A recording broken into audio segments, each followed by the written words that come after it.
J'ai connu un homme autrefois, peu avant la fin de sa vie.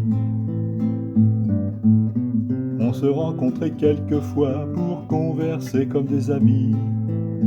Vêtu d'un soin méticuleux, je ne l'appelais que monsieur. Il habitait une demeure dont la porte n'était jamais close, vivant d'un paisible bonheur au milieu des parterres de roses. Il m'accueillait la main tendue avec un sourire entendu.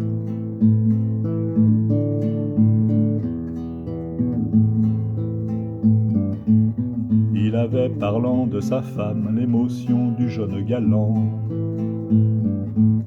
qui avait déclaré sa flamme au temps lointain de leurs 20 ans.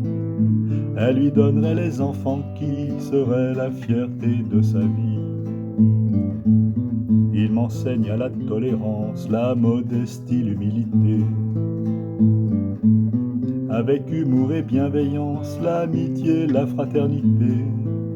Jamais je ne l'ai entendu dire du mal de qui que ce fût.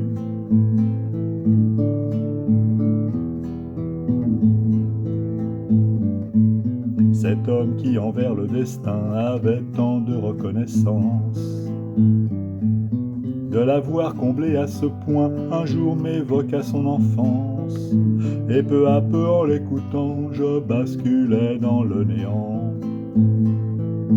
Un petit enfant de 6 ans dans un village du Périgord, devant des soldats allemands qui sèment la terreur et la mort.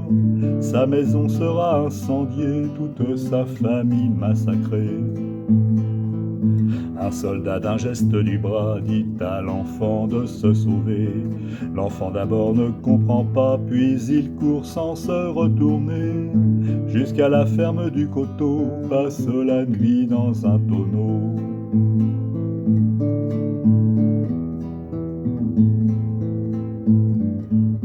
Vieillard revenu de si loin, ayant vaincu le mauvais sort,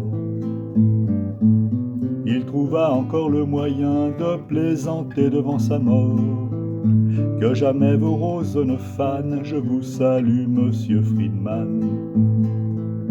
Que jamais vos roses ne fanent, je vous salue, monsieur Friedman.